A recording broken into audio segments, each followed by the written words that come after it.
So even though the Lions won Thursday night, there were still other Detroit sports that happened throughout this week, as the Red Wings continued to get closer back into the playoff hunt, with a couple more wins as they start their big road trip out west, and the Pistons continue to reign at the top of the Eastern Conference table.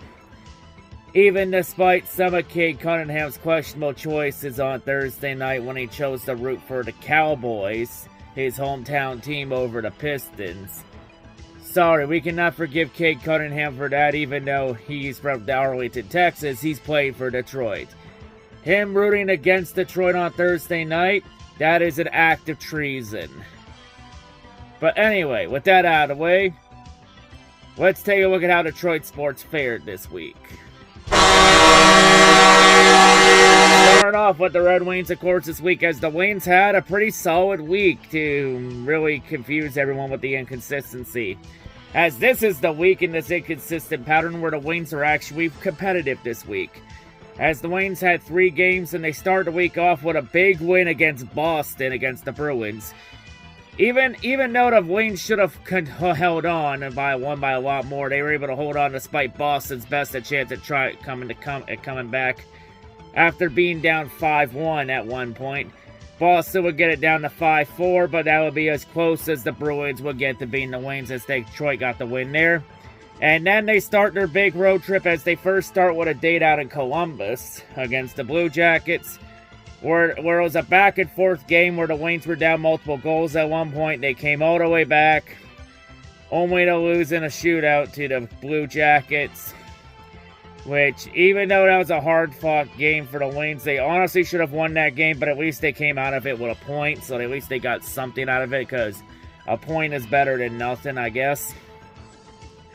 And then the Wings wrap up the road trip, first going out with continue their road trip as they go out west to Seattle to face the Kraken, because this is the first of the Wings' 2 or 3 West Coast swings, as this one is the one where they're heading to Western Canada, and this time they start off with the stop in Seattle before they head out to Western Canada.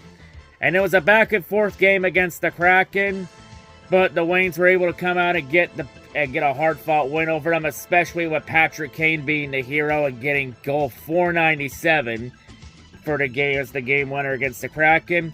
Since with Patrick Kane's game winner against Seattle, Patrick Kane is now 3 goals away from hitting the 500 goal plateau. I should mention something real quick. The road trip concludes next week in Chicago. Just imagine this. Imagine if Patrick Kane got career goal number 500 against his old team, the Blackhawks. That would be something. I mean, it is very possible. I mean, to have a shot at that under Chicago, he needs to score at least 2 goals in the next 3 games to be within 1 of 500. That would be something to get it against Chicago. But yeah, with the Wings also sweeping the season series against Seattle, that means for the first time ever in franchise history, the Red Wings finally sweep the season series against Seattle. Yay, Detroit gets the last laugh. Yay. Over Seattle. So Detroit now, with 15 wins, they now sit 4th in the division, and they're actually tied with Montreal for 3rd in the division. Montreal has tiebreaker plus 2 games in hand. And the Wings are actually part of a 5-way tie for the 2 wild card spots with Pittsburgh and Philadelphia.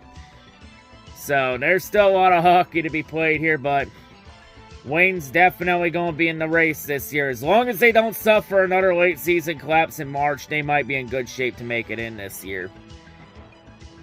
But yeah, and also I should mention, those Wayne Centennial jerseys still look badass. I need to get one for sure.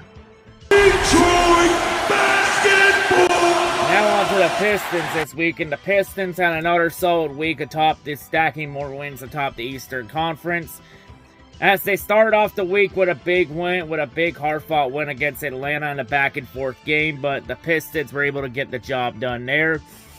And then the real negative from this week came in the game against Milwaukee, where the first game against Milwaukee, where the Pistons jumped out to an 18-point lead early in the game. Yeah, an 18-point lead against hated Milwaukee. All right, Pistons, you know what to do. Keep your foot on the gas, and you blew it to the Bucks and lost. Really? You had an 18-point lead and you blew it? God damn it. But, of course, after that game, though, the Pistons, they would bounce right back. And they would get a big win against Portland to get things rolling back on track. And then Saturday, they would get a second crack at Milwaukee. And the Pistons did not choke this one, as the Pistons remembered what happened earlier this week. And the Pistons showed no mercy to the Bucks, as they had beat the Bucks and gave them a little belt to ass. So yeah, the Pistons dominated the Bucks. There are some flaws for sure, but the Pistons probably won't address those flaws till around the trade deadline, aka mid-season. And with the Pistons win against the Bucks, it means that they will not be losing the season series to Milwaukee this year. Yay! We thought we might actually win the season series against Milwaukee for once. Yay! Because fuck Wisconsin. That's what Milwaukee. That's what the Bucks get. But yeah, a solid week overall. Even despite Cade Cunningham's act of treason on Thursday Night Football when he was in attendance for the Lions-Cowboys game. Like, god damn it, I understand Cade's from Arlington, Texas, from the Dallas area, but you play for goddamn Detroit. Show some love to the Lions for once. Like, you don't see fucking kid Jared Goff come out and say, root for the Sharks or the fucking Golden State Warriors over the Pistons and Red Wings. Or hell, you don't see Jared Goff root for the San Francisco Giants over the Tigers. Hell, Jared Goff even signed off on Tigers fans doing Tariq Schoolboy chants during, Lions fans doing Tariq Schoolboy chants during the Lions-Bengals game a couple months ago in Cincinnati. Like, come on, Kate, I love you, but come on, Kate, if you want to be the number one guy in Detroit, rooting for the Cowboys over the Lions is not the way to do it in Detroit. Do better next time. But hey, the one thing I won't criticize Kate on doing better in is the MVP race, since Cade now is top 5 in the MVP race. The only 3 that are rumored to be ahead of him on the voting chart are Luka Doncic, Nikola Jokic, and Al Shida. Which, that's not really surprising. All 3 very talented players. Like, honestly, if I look at the MVP race, I would honestly say the front runner should be SGA, aka Al Shida right now. Especially since Oklahoma City's 22-1 right now. And the way the Thunder are playing, they might be on pace to win 74 games this year. So yeah, maybe the Thunder could end up breaking the wins record that was set by Golden State in 2016. And nobody ever thought that Golden State's record would ever be tough, but maybe the Thunder could do it this year. We'll have to see. Time will tell for sure. But the Pistons sit at 19-5. And they're at the top of the Eastern Conference, 3 games ahead of the Knicks, as the Knicks have now taken over second place behind the Raptors. And also with the Pistons beating the Bucks, they knocked the Bucks right out of the in-season tournament standings, so the Bucks would be the first team out right now.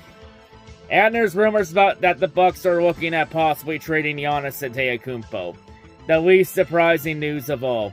And let's be honest, as much as I would love to have Giannis in the 3-1-3, there is no way the Bucks are going to trade him to Detroit. For fuck's sakes, we could offer the Bucks 3 or 4 first-round picks and Jaden Ivey, and the Bucks would still say no. There is no way Milwaukee would ever trade Giannis to the Pistons. I would bet money on it. There is no way Milwaukee would be that fucking stupid. But yeah, it'll be interesting to see what happens, as, yeah, the Giannis Antetokounmpo saga is going to be the main thing that goes into the trade deadline in a couple months. Who will end up winning the Giannis sweepstakes? Tune in to find out this season. But yeah, I don't know. Maybe anything is possible. Then again, nobody ever thought that Mavericks would trade Luka Doncic, and yeah, we all know what happened. So I guess anything is possible. We'll have to see what happens. Time will tell. But in the meantime, the Pistons basketball continues to reign supreme in the 3-1-3 as they continue rolling on. As the Pistons looking to have a solid I'm not sure where the fuck I was going with that, but I think you get the idea. I think this recap's going on long enough. Anyway, I'll wrap it up here. See you all later. As Pistons basketball continues to roll to the top, let's keep that train rolling, and let's keep pushing for a 4th title. I'm out.